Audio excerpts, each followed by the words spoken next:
Suatu ketika ada seorang gadis kecil. Suatu ketika ayahnya yang kaya menikah dengan ibu tiri yang jahat. Dia menetap di rumah bersama kedua putrinya. Mereka cantik dan berwajah putih, tapi jahat dan kejam di hati. Dan kemudian tibalah saat yang sulit bagi gadis malang itu. Dari pagi hingga larut malam, mereka memaksanya melakukan pekerjaan kotor, mengangkut air, memanaskan kompor, memasak makanan, mencuci piring, dan mencuci pakaian. Dan di samping itu, saudara tiri melakukan yang terbaik untuk membuatnya kesal sebanyak mungkin. Mereka mengejeknya, menuangkan kacang polong dan gandum ke abu, dan dia harus duduk dan mengambilnya. Di malam hari, ketika dia lelah bekerja, dia harus pergi tidur bukan di tempat tidur, tetapi di lantai di sebelah kompor. Dan karena dia selalu dalam abu, debu dan kotor, saudara perempuannya memanggilnya Cinderella. Tetapi kemudian pada suatu hari raja memulai pesta, yang seharusnya berlangsung selama 3 hari penuh, dan memanggil semua gadis cantik di negara itu ke pesta itu sehingga putranya dapat memilih pengantin untuk dirinya sendiri. Ketika dua saudara perempuan yang disebutkan itu mengetahui bahwa mereka juga dapat datang ke pesta itu, mereka langsung mulai berdandan dan bersolek. Cinderella juga ingin pergi menari, tetapi ibu tirinya tidak mengizinkannya pergi, karena dia tidak punya baju atau sepatu, dan dia kotor. Dan kemudian ibu tiri yang jahat menuangkan semangkuk gandum ke abu, dan berkata bahwa jika Cinderella mengumpulkannya dalam 2 jam, maka dia bisa pergi dengan saudara perempuannya.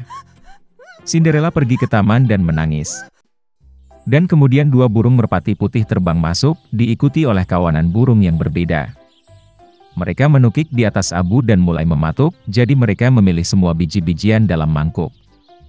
Dalam waktu kurang dari 1 jam, mereka menyelesaikan pekerjaan mereka, dan semua orang terbang kembali. Cinderella membawakan mangkuk untuk ibu tirinya, mulai bersukacita, berpikir bahwa dia bisa pergi ke pesta. Tapi ibu tirinya tidak mengizinkannya masuk. Dia membelakangi Cinderella dan bergegas bersama kedua putrinya ke pesta dansa. Ketika tidak ada yang tersisa di rumah, Cinderella duduk di lantai dan menangis dengan sedih. Dan kemudian 2 burung merpati putih terbang masuk, diikuti oleh kawanan burung yang berbeda, dan mereka membuang pakaian dan sepatu mereka, berkilau dan semuanya dari emas. Dia dengan cepat mengenakan gaun ini dan mendatangi pengantin wanita. Mereka melihat saudara tiri dan ibu tirinya dan berpikir bahwa itu pasti putri yang aneh, dia sangat cantik dengan gaun emasnya. Tidak pernah terpikir oleh mereka bahwa itu adalah Cinderella. Pangeran keluar untuk menemuinya, meraih tangannya dan mereka mulai menari. Dan dia sangat menyukai Cinderella sehingga dia tidak ingin berdansa dengan gadis lain. Dia menari sampai malam dan akan kembali ke rumah, tetapi pangeran meminta untuk mengantarnya pergi. Dia ingin tahu gadis cantik siapa ini dan di mana dia tinggal. Tapi Cinderella lari darinya dan naik ke tempat perlindungan merpati. Pangeran memerintahkan untuk menghancurkan tempat perlindungan itu, tetapi tidak ada siapa-siapa di dalamnya. Dan tidak ada tempat di dekat dia bisa menemukan orang asing yang cantik itu. Tidak ada yang menyangka bahwa Cinderella diselamatkan oleh merpati yang membawanya pulang.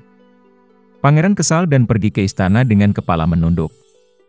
Dan tiba-tiba dia melihat sebuah sepatu, mengangkatnya, sangat kecil dan elegan dan semuanya dari emas murni. Pangeran menduga bahwa ketika Cinderella melarikan diri darinya, sepatu dari kaki kirinya tertinggal di salah satu anak tangga. Pangeran sangat senang, dan diperintahkan untuk menemukan nyonya sepatu ini, dan kepada siapa sepatu itu cocok, dia akan menikah dengan yang itu. Orang tua kembali dari pesta, mereka melihat bahwa Cinderella sedang tidur dengan kemeja di atas abu, dan lampu redup menyala di dekat kompor. Kedua saudara perempuan itu pergi ke kamar mereka, berharap besok mereka akan cukup beruntung untuk mengenakan sepatu emas. Keesokan harinya, pangeran datang ke rumah mereka, dan berkata bahwa setiap orang yang ingin mencoba sepatu calon istrinya harus keluar. Dua saudara perempuan keluar, dan ibu tiri mengunci Cinderella di rumah dan tidak membiarkannya keluar. Kakak perempuan mencobanya sepatu kecil. Adik perempuannya mencobanya sepatunya bagus. Pangeran hendak pergi, tetapi Cinderella keluar dari jendela dan berlari ke arahnya. Dan dia memakai sepatu, dan itu pas untuknya. Pangeran menatap matanya dan mengenali gadis cantik yang berdansa dengannya.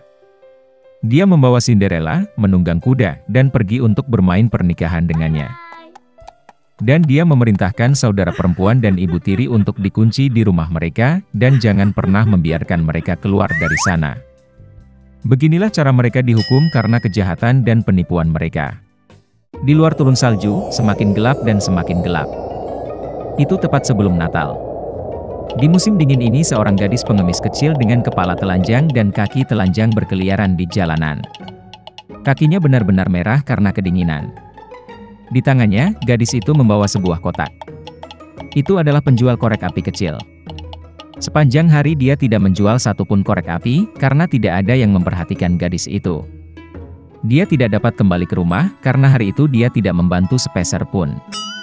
Gadis itu tidak punya pilihan selain berkeliaran di jalanan lebih jauh.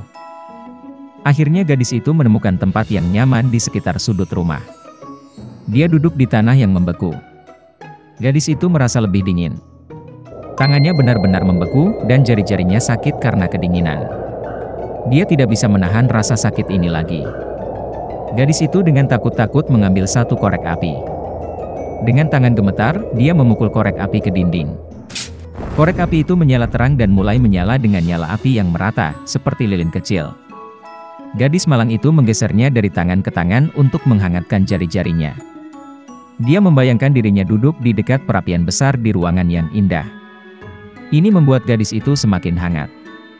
Tapi tiba-tiba, apinya padam. Perapian menghilang, dan hanya korek api yang tersisa di tangannya. Gadis itu menyalakan korek api lagi. Untuk mencegah angin bertiup, benda malang itu berbalik menghadap tembok. Gadis itu melihat ke arah korek api, dan dinding itu tiba-tiba menghilang. Sebuah ruangan besar dan elegan muncul di depan matanya. Ada banyak makanan berbeda di atas meja set dengan taplak meja putih salju. Gadis itu ingin mengambil sepotong daging, tapi korek apinya padam, dan dinding yang dingin dan lembab berdiri di depan benda malang itu lagi. Gadis itu menyalakan korek api lagi. Sekarang dia sedang duduk di depan pohon Natal yang mewah. Pohon ini jauh lebih tinggi dan lebih anggun dari yang pernah dilihat gadis itu. Ribuan lilin menyala di dahan-dahannya yang hijau. Gadis itu tidak bisa mengalihkan pandangan dari mereka. Tapi tiba-tiba pertandingan itu padam. Cahaya mulai menyala lebih tinggi, dan segera berubah menjadi bintang cerah. Gadis itu lagi-lagi membenturkan korek api ke dinding, dan ketika semua yang ada di sekitarnya menyala, dia melihat bagaimana salah satu bintang berguling di langit, meninggalkan jejak api yang panjang di belakangnya. Mungkin seseorang meninggal, pikir gadis itu. Nenek tercintanya mengatakan lebih dari sekali bahwa ketika tanda bintang jatuh, jiwa seseorang terbang ke surga. Dan tiba-tiba, neneknya yang baik hati dan penuh kasih sayang muncul di depan gadis itu. Dia muncul saat dan kemudian korek api di tangan gadis itu terbakar. Citra yang disayanginya lenyap. Gadis itu buru-buru memukul semua korek api yang tersisa di dalam pak, hanya untuk melihat neneknya lagi. Korek api itu menyala begitu menyilaukan sehingga menjadi lebih terang dari siang hari. Nenek itu muncul lagi di depan gadis itu. Dia belum pernah melihatnya secantik dia sekarang. Gadis itu bermimpi bahwa itu tidak akan pernah berakhir. Nenek menggenggam tangan cucunya, dan bersama-sama mereka terbang tinggi ke langit, di mana tidak ada rasa lapar, tidak dingin, tidak ada rasa takut. Gadis kecil itu merasa luar biasa baik. Dan pada saat itu pula sebuah bintang terbang melintasi langit. Pada suatu pagi yang sangat dingin, di sekitar sudut rumah, mereka menemukan seorang gadis kecil terbaring di bawah tembok. Matanya tertutup. Rona merah muncul di pipinya. Senyum penuh kasih muncul di wajahnya. Ada banyak korek api di sekitar gadis itu. Tidak ada yang tahu keajaiban apa yang kebetulan dia lihat, dan di antara keindahan apa yang mereka, bersama dengan nenek mereka, temui malam Natal ini.